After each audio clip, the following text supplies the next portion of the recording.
केंद्र की मोदी सरकार में केंद्रीय सड़क परिवहन और राजमार्ग मंत्रालय का काम संभाल रहे नितिन गडकरी का नाम उन चंद लोगों में से एक है जिनका काम बोलता है। नितिन गडकरी मोदी सरकार में सुपर परफॉर्मर है, इसीलिए तो वो अपने स्मार्ट अंदाज के लिए जाने जाते हैं। उनका इस सरल और सहज रूप बीते दिन मध्य प्रदेश के दौरे के दौरान भी देखने को मिला। देखिए हमारी खास रिपोर्ट, स्मार्ट गडकरी।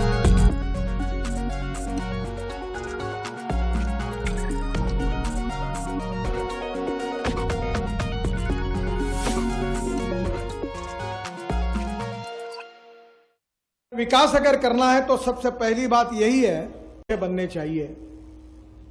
मैं अक्सर अमेरिकन प्रेसिडेंट जॉन केनेडी इनकी बात को बार बार याद रखता हूं और लोगों को भी कहता हूं। जॉन केनेडी जी ने कहा था कि American roads are not good because America is rich, but America is rich because American roads are good. America धनवान है, इसके कारण अमेरिका के रास्ते अच्छे नहीं हुए, तो अमेरिका के रास्ते अच्छे हुए, इसके कारण अमेरिका धनवान हुई। मध्य प्रदेश की वेस्टलैंड पर आदिवासी क्षेत्र में बांबू तैयार किया जा सकता है और बांबू से इथेनॉल बनेगा। 16 लाख करोड़ रुपए का हमारा इंपोर्ट है, उसको हटाकर इस देश का आदिवासी, इस देश का किसान ये अन्नदाता के साथ ऊर्जा दाता बने, यही हमारा सपना है और मध्य प्रदेश इसको पूरा करने के लिए आगे आए। उसके लिए पूरी कंसल्टेंसी और प्रूवन प्रोजेक्ट और टेक्नोलॉजी और पूरी मदद करने के लिए मैं तैयार हूं। मैं ट्रांसपोर्ट मंत्री हूं। 2 गाड़ियां हैं। एक गाड़ी ऐसी है जो पानी से हाइड्रोजन निकाल कर उसके ऊपर चलती है, जिसका नाम मिराई है, मिराई यानी भविष्य। और दूसरी गाड़ी जो है वो फ्लेक्स इंजन पर चलती है, यानी 100% इथेनॉल पर चलती है। मैं आपसे अनुरोध करूंगा कि अभी मैंने नई टेक्नोलॉजी लाई है जिसको मैं 2-3 महीने में लॉन्च करने जा रहा हूं। एक ट्रैक्टर मोल्डेड यूनिट है जो किसान के खेत में जाएगा और वहां से cotton straw, wheat straw, rice straw, bagasse, इतना ही नहीं तो ये जो तनस है इसको लेकर हम वो मशीन में डालकर उससे बायो बिटुमिन तैयार होगा और ये बिटुमिन से रोड बनेंगे। किसानों ने तैयार किए हुए बिटुमिन से रोड बनेंगे और किसानों से तैयार किए हुए इथेनॉल से भी गाड़ियां चलेगी। मध्य प्रदेश की सब बसेस स्टेट ट्रांसपोर्ट की, वैसे भी उसकी हालत ठीक नहीं है, मुझे पता है। उन्हीं ड्राइवर को इलेक्ट्रिक पर चलने वाली बस दे दीजिए, 1 रुपया मत डालिए। मैं एयर कंडीशन इलेक्ट्रिकल बस आपको दिलाने का मार्ग दिखाऊंगा और टिकट रेट 25% कम करके मध्य प्रदेश की जनता को एसी बस में घुमाने का काम प्रोजेक्ट करके दूंगा। आप दिल्ली आइए, मैं ट्रांसपोर्ट मंत्री हूं और इलेक्ट्रिक बस में सब घूमेंगे। एक बार दिल्ली आइए, मैं पूरे ट्रांसपोर्ट क्षेत्र में रिवोल्यूशन करने वाली इन सब बातों की मदद आपको करना चाहता हूं। जो बस स्टेशन है, आप कुछ मत करिए, आपकी जगह केवल दीजिए, पैसा मैं लगाता हूं। मैं एयरपोर्ट जैसे सुंदर बस पोर्ट आपको बनाने के लिए, मदद करने के लिए तैयार हूं। आप जरूर आइए। मुझे उसमें कोई कम्पना नहीं लगता कि अगर गलती है तो उसके लिए माफी भी मांगनी चाहिए। आपका जो मंडला से जबलपुर रोड है, उसमें बरेला से मंडला ये 400 करोड़ का 63 किलोमीटर 2 लेन पेव शोल्डर का जो काम हो रहा है, उससे मैं संतुष्ट नहीं हूं। अब प्रॉब्लम यह है, बहुत सी दिक्कतें आई है और बहुत सी बार आपको तकलीफ हो रही है। आज मैं यहाँ आने के पहले ही मेरी अधिकारियों से बातचीत हुई है, उसको जितना काम बाकी है उससे म्यूचुअल कंसेंट से बात करके वो सस्पेंड कर दो, पुराने काम को रिपेयर करो, नया टेंडर निकालो और जल्दी ये रोड अच्छा पूरा करके दो, ये मैंने उनको आदेश दिया। सेतु भारतम जो हमारा प्रोजेक्ट है जिसमें हम ब्रिजेस बना रहे हैं, उस ब्रिजेस में भी मैं मध्य प्रदेश के लिए आरओबी को लेकर टोटल मैंने 21 ब्रिजेस को, जिसकी कीमत 1611 करोड़ रुपए है, ऐसे 23 ब्रिजेस को मैं मंजूरी दे रहा हूं मध्य प्रदेश में और वो भी काम निश्चित रूप से पूरे होंगे।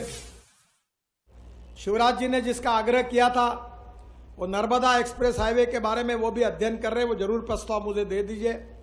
हम चंबल एक्सप्रेस हाईवे उनके आग्रह के कारण बना रहे, 5 ग्रीन एक्सप्रेस हाईवे 50,000 करोड़ खर्चा करके हम मध्य प्रदेश में बना रहे हैं।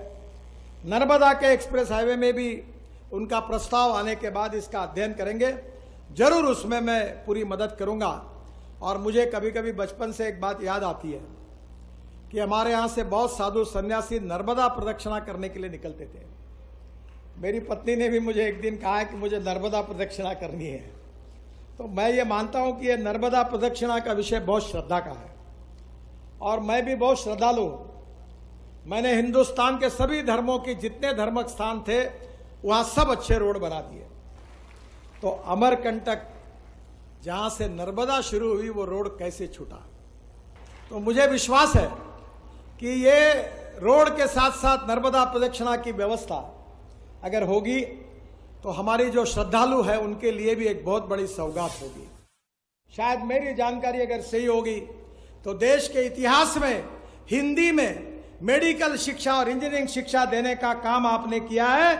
मैं देश की पूरी जनता की ओर से आपको धन्यवाद देता हूं, आपका अभिनंदन करता हूं कि आपने एक ऐतिहासिक काम किया है। हम जिस विचारधारा को लेकर चल रहे राष्ट्रवाद, राष्ट्र सर्वोपरि हमारा आत्मा है और राष्ट्र का सर्वांगीण विकास करना है तो गुड गवर्नेंस और डेवलपमेंट, राष्ट्रवाद के साथ सुशासन और विकास और उसके साथ पंडित दीनदयाल उपाध्याय जी का आर्थिक चिंतन, जो सामाजिक आर्थिक चिंतन है अंत्योदय के नाम से, जो पिछड़े व्यक्ति को भगवान मानकर कार्य करने की प्रेरणा दी है, वो अंत्योदय हमारा उद्देश्य है। हम राजनीति में मंत्री बनने के लिए नहीं आए हैं, सांसद, एमएलए, मुख्यमंत्री और मंत्री बनने के लिए नहीं आए हैं। हमें राज नहीं समाज बदलना है और politics is the instrument of socio economic reform. राजनीति ये सत्ताकरण नहीं है, ये सामाजिक आर्थिक परिवर्तन करने का प्रभावी उपकरण है। और इसलिए मंडला, बालाघाट, सिवनी, ये पूरे वनवासी क्षेत्र में जो गढ़चिरौली से लगकर है, मैं 1400 एकल विद्यालय चलाता हूं गढ़चिरौली में, 23,000 बच्चे हमारे स्कूलों में पढ़ते हैं और गढ़चिरौली जिलों में मैंने कम से कम 40,000 करोड़ के रोड बना दिए। पूरे आदिवासी, आप कभी गढ़चिरौली नजदीक है, आप जहां से बस्तर से जाइए उधर, मेरी सर्वोच्च प्राथमिकता है कि आदिवासी विभाग का, हमारे वनवासी बंधुओं का विकास होना चाहिए। शिवराज जी, कभी कभी ऐसा होता है कि हम रोड बनाते हैं, होशियार लोग जमीन खरीद लेते हैं और वो पैसा कमाते हैं। मैं आपसे अनुरोध करूंगा कि ये जो इतने रिंग रोड हम मध्य प्रदेश में बना रहे हैं, उसमें महाराष्ट्र में एक सिडको जैसी ऑर्गेनाइजेशन आप बनाइए और इस रोड के बाजू में राज्य सरकार की ओर से जमीन एक्वायर्ड करिए। Smart city, logistic park, industrial clusters, सब कुछ बन सकता है। और पहली बात तो आज आपने मुझे जो 2 प्रस्ताव दिए हैं, जिसका राकेश जी ने भी आग्रह किया है, वो दोनों लॉजिस्टिक पार्क को मैं मंजूर करता हूं और मंजूरी देता हूं। मैं बचपन में स्कूल में था तो जबलपुर बेड़ाघाट की सहल करने के लिए आया था। तब हमारे लिए बेड़ाघाट का बहुत आकर्षण था। मैं आपको एक रिक्वेस्ट करूंगा, आप सब लोगों को, आप एक बार नागपुर आइए। हमने एक म्यूजिकल फाउंटेन बनाया और वर्ल्ड का सबसे ऊंचा फ्लोटिंग प्लेटफॉर्म पर यह फाउंटेन है, जिसके पंप लाए टर्की से, आर्किटेक्ट लाया फ्रांस से, इंग्लिश कमेंट्री अमिताभ बच्चन की है, हिंदी कमेंट्री गुलजार साहब की है, मराठी कमेंट्री नाना पाटेकर की है, संगीत AR रहमान का है और इसको बनाया तमिल और तेलुगु पिक्चर की एक बहुत बड़ी अभिनेत्री है रेवती करके, उसने बनाया। और इस म्यूजिकल फाउंटेन में पानी डांस करता है, स्क्रीन आता है, नागपुर का इतिहास उस पर आता है और 4000 लोगों को देखने के लिए गैलरी बनाई है। और उसके पीछे 12 मंजिली बिल्डिंग बन रही है, जिसमें 1100 गाड़ी का लिफ्ट में ऑटोमेटिक पार्किंग है और तीसरे मंजिले के बाद फूड मॉल है, 25 रेस्टोरेंट है, 10वें मंजिले पर 4 मल्टीप्लेक्स है और 11वें मंजिले पर रिवॉल्विंग रेस्टोरेंट है। और बाजू में जो गार्डन मैं बना रहा हूं अभी, उसमें मैंने 970 जातियों की, कमल की जाति इकट्ठा की, लोटस गार्डन बना रहा हूं और 5,500 जातियों के गुलाब इकट्ठा किए हैं। और मैं जब कनाडा में गया था, वैनकोर में, वहां बूचड़ गार्डन था, शायद आपने देखा होगा। वो गार्डन वैसे के वैसे गार्डन बना रहा हूं तो मेरी इच्छा है कि बेड़ा घाट में भी आप ये म्यूजिकल फाउंटेन बनाइए और ये पूरे वर्ल्ड के लिए आकर्षण का केंद्र बन जाएगा। तो जबलपुर का वैभव बढ़ेगा और मध्य प्रदेश में ये होगा, तो इसमें पूरी मदद मैं आपको करूंगा। अभी मैं स्टॉक एक्सचेंज में गया था, तो वहां जो बुल होता है उसको पकड़ा था मैंने। तो वहां से मैंने हमारे NHI के इनविट मॉडल के बॉन्ड्स निकाले थे और मैं गोवा में था, 4-5 दिन गोवा में गया था।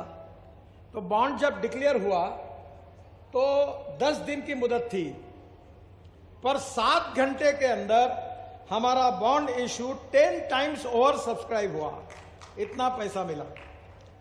अब मैं रोड बनाना चाहता हूं, मैं गरीब लोगों के पैसे से बनाना चाहता हूं। कांस्टेबल, कंपाउंडर, लेबर, ये मेरे बॉन्ड में पैसे डाले, मैं उनको 8% रिटर्न साल के दूंगा। 8%, बैंक में 5.5% से ज्यादा ब्याज नहीं मिलता, और मंथली इंटरेस्ट दूंगा जो रिटायर्ड लोग हैं उनको। आप जो मेट्रो बना रहे हैं, हम लोग जो मेट्रो बना रहे हैं, वो 350 करोड़ रुपए पर किलोमीटर उसकी कीमत है। और अभी मैं जो मेट्रो बना रहा हूं वो नागपुर से गोंदिया 1.5 घंटे में 140 किलोमीटर के स्पीड से जाएगी। नागपुर से गोंदिया, नागपुर से वर्षा, नागपुर से चंद्रपुर, नागपुर से अमरावती, नागपुर से छिंदवाड़ा, नागपुर से बैतूल, नागपुर से रामटेक। और पूरी मेट्रो जो है 8 डब्बे की है। उसमें 2 डब्बा प्री कूलिंग कोल्ड स्टोरेज ऐसा बना है जिसमें दूध, फल, फूल, सब्जी रहेंगी, और 6 डब्बे में एक बिजनेस क्लास होगा, एक इकोनॉमिक क्लास होगा, एयर कंडीशन होगी, वाईफाई होगा, और जैसे हवाई जहाज में मिलता है खाने के लिए सब वही मिलेगा। म्यूजिक सिस्टम होगी, बिजनेस क्लास में सो के जाएंगे, लैपटॉप लगा के जा सकेंगे। उसका टिकट रेट ST के स्टेट ट्रांसपोर्ट के 25% सस्ता होगा। और नागपुर से अमरावती जाने के लिए 3 घंटे लगते, तो 1.5 घंटे में मेट्रो जाएगी और हर स्टेशन पे रुकेगी, वहीं स्पीड ले लेगी। तो मैं गोंदिया तक तो ला रहा हूं, और आपको ताज्जुब होगा कि इस मेट्रो की कॉस्ट केवल 2 करोड़ रुपए प्रति किलोमीटर है। जो भी देश के विकास का ये जो हमारा सपना है ये पूरा होगा। इसके लिए पैसे की आवश्यकता नहीं है, इसके लिए इच्छा शक्ति की आवश्यकता है।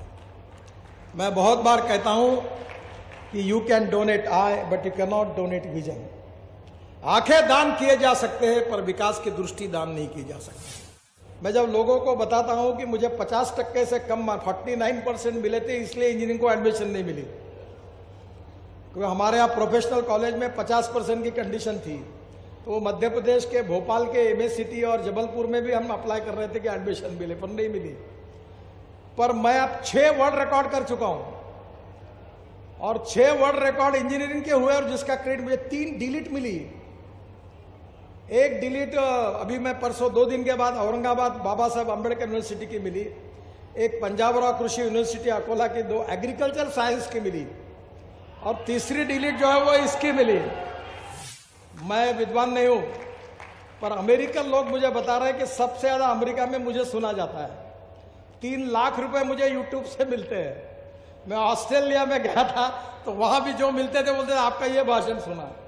तो मैं ये अनुभव के साथ इतना ही कह सकता हूं कि देश को बदलने के लिए इच्छा शक्ति चाहिए।